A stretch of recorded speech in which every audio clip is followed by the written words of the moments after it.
जय संविधान भाई लोगों, मैं हूं आपका अपना भाई न्यूज़ रिपोर्टर गुड्डू भाई नीनामा और आपका स्वागत है एक और नए वीडियो में।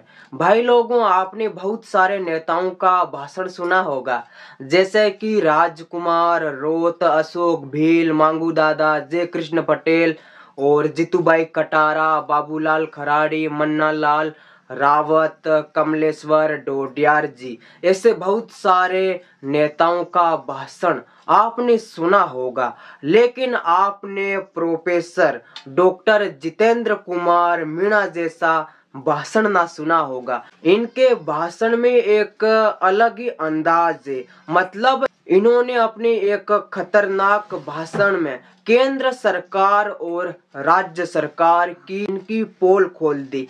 आप एक बार जितेंद्र कुमार मीणा जी का ये भाषण सुनो, हम उसके बाद में फिर बात करते हैं। यहाँ से हम कह देना चाहते हैं साथियों कि ये पार्टी से ज्यादा ये आंदोलन है और ये आंदोलन आपकी फसल और नस्ल को बचाने का आंदोलन है।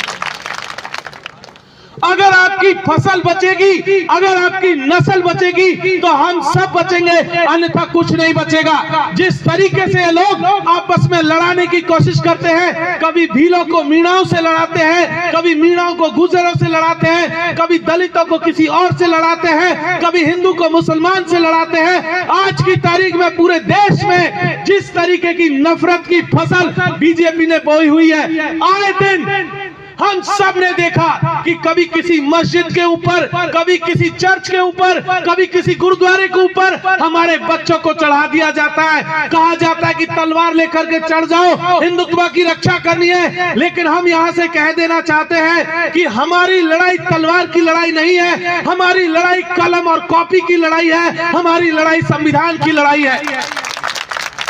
अगर आपको हिंदुत्व बचाना है, धर्म बचाना है, तो आप अपने बेटों को भेजिए। आपका बेटा धर्म बचाने नहीं जाता, आपका बेटे को आप भेजते हैं मंत्री बनाने के लिए। गृह मंत्री का बेटा बीसीसीआई का हेड बनता है, फिर आईसीसी का हेड बनता है, किसी का बेटा मुख्यमंत्री और जो है मंत्री बनता है, और हमारे बच्चों के हाथ में वो कलम छीन करके तलवार देने की कोशिश कर रहे हैं। यहाँ से ये कह देना बहुत जरूरी है कि हम इस प्रदेश को दंगाई प्रदेश नहीं बनने देंगे। हम हर एक आदिवासी, दलित, पिछड़े तबके के लोग, अल्पसंख्यक तबके के लोग एक साथ मिल करके, एकजुट हो करके भारत आदिवासी पार्टी के बैनर तले हम एक साथ अपनी लड़ाई को लड़ेंगे। इस बात को यहाँ से कह देना जरूरी है। जब हम लोग ये नारा लगाते हैं कि एक तीर एक कमान, आदिवासी एक समान, तो इसका कुछ मतलब होता है। इसका मतलब यह है कि हम सब एकजुट हैं। और जब हम लोग नारा लगाते हैं बोल 85 का मतलब है कि इस देश का आदिवासी, दलित, पिछड़ा, अल्पसंख्यक तबका एक साथ में है।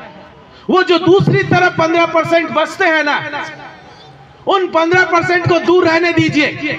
ये लड़ाई हम सब की लड़ाई है, दलितों, पिछड़ों, अल्पसंख्यकों, ओबीसी तबके की हम सब की लड़ाई है। हम सबको इसे मिलकर के लड़ना होगा, नहीं तो यकीन मानिए साथियों, वो एक एक करके, अभी तो वो अल्पसंख्यकों के पास आए हैं, कभी दलितों के पास आएंगे, कभी आदिवासियों के पास आएंगे, आपको एक एक करके मारते जाएंगे। और अगर आप एकजुट नहीं हुए तो इसी तरीके से मारते हुए चले जाएंगे। आप बिल्कुल मत भूलिए, 1 साल पहले 8 साल के इंद्र मेघवाल को पानी का मटका छू लेने पर इतना पीटा टीचर ने कि वो बच्चे की जान चली गई। बिल्कुल नहीं भूलना चाहिए पूजा भील को, बिल्कुल नहीं भूलना चाहिए उस आदिवासी लड़के को मध्य प्रदेश के भीतर जो कि सीढ़ियों पर बैठा हुआ था, उसके ऊपर आकर के बीजेपी का नेता पेशाब करता है और उस नेता के ऊपर कोई एफआईआर नहीं होती है। बिल्कुल मत भूलिएगा उड़ीसा की उस आदिवासी बच्ची को जिसे अपने ही मलमूत्र से नहलाया गया बीजेपी के स्टेट में। ये भूलने वाली बातें नहीं है। बिल्कुल मत भूलिएगा पहलू खान को, जिसे तथाकथित गौरक्षकों ने मार दिया। बिल्कुल किसी और को नहीं भूलने की जरूरत है। हमारे तमाम साथी, चाहे अल्पसंख्यक तबके के हो, चाहे दलित तबके के हो, आदिवासी तबके के हो, ओबीसी तबके के हो, शोषित पीड़ित तबके के हो, हमें उन सब के साथ में खड़े होने की जरूरत है, क्योंकि ये देश हमारे पुरखों का देश है, ये देश बाबा साहब का देश है, ये देश जयपाल सिंह मुंडा का देश है, ये देश बिरसा मुंडा का देश है, ये देश टंट्या मामा का देश है, ये देश ज्योतिबा फूले का, सावित्रीबाई फूले का देश है।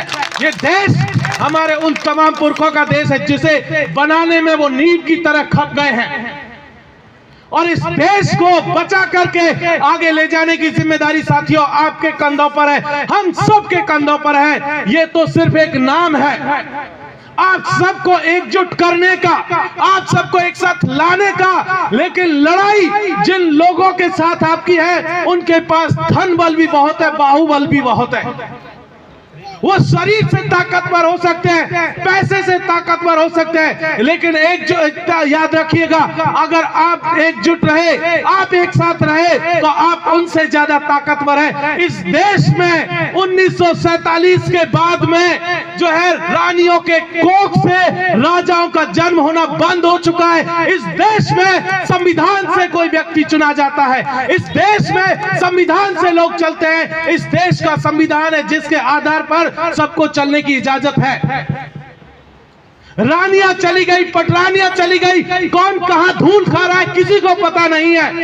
यह देश संविधान से चलेगा, और जो संविधान में विश्वास करता है उसका हमारा मानना है कि वो हमारे साथ में है, और जो संविधान के खिलाफ है, यहां से क्लियर कट कह देना चाहते हैं, वो भारत आदिवासी पार्टी के भी खिलाफ है। अगर आप संविधान को मानने वाले लोग हैं तो आप हमारे साथी हैं, अगर आप संविधान को मानने वाले नहीं हैं तो मैं ये मानता हूं कि आप हमारे साथी कतई नहीं हो सकते हैं। अगर आप संविधान को मानते हैं तो मैं ये मानता हूं कि आप आदिवासियत को भी मानते हैं, और अगर आप आदिवासियत को भी मानते हैं तो मैं ये मानता हूं कि आप इंसानियत को भी मानते हैं। साथियों, ये लड़ाई इंसानियत और संविधान को बचाने की है, ये लड़ाई हम सबको बचाने की है, और मुझे पूरी उम्मीद है कि पूर्वी राजस्थान में आज हम ये जो कारवां शुरू कर रहे हैं, इस कारवे को आगे लेकर के जाएंगे। हमारे पार्टी के जो पदाधिकारी आए हैं, हमारे सांसद साहब हैं, विधायक जी हैं, प्रदेश अध्यक्ष हैं, राष्ट्रीय कार्यकारिणी के सदस्य हैं, उन सबको मैं आप सबकी तरफ से, खास करके पूर्वी राजस्थान वाले साथियों से मैं बात कर रहा हूं, आप सबकी तरफ से मैं आश्वस्त करता हूं कि जिस तरीके का कारवा आपने दक्षिणी राजस्थान में खड़ा किया है, उसी तरीके का कारवा हम लोग पूर्वी राजस्थान में आपको खड़ा करके दिखाएंगे। बहुत बहुत शुक्रिया। जय भीम, जोहार, जय मंडल, जय फूले, संविधान जिंदाबाद। हाँ तो भाई लोगों, वीडियो के शुरुआत में मैंने आपसे बोला था कि आपने बहुत सारे नेताओं का भाषण सुना होगा, लेकिन आपने जितेंद्र कुमार मीणा जैसा भाषण नहीं सुना होगा। वैसे राजकुमार रोत, अशोक भील, मांगू दादा, जय कृष्ण पटेल और कमलेश्वर डोडियार जी, ये भी बहुत ही अच्छा भाषण देते हैं। मैं इनका विरोध नहीं कर रहा हूं, तो गलत कमेंट मत करना। लेकिन प्रोफेसर डॉक्टर जितेंद्र कुमार मीणा जी का ये जो भाषण है, ये वास्तव में मुझे बहुत ही अच्छा लगा, इसीलिए मैंने ये वीडियो बनाकर इस भाषण को आप तक पहुंचाया।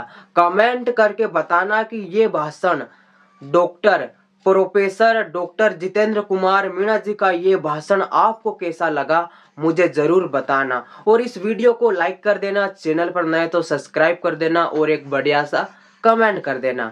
मिलते अगले वीडियो में। जय भारत, जय संविधान, जय जोहार, आप सबकी जय और धन्यवाद।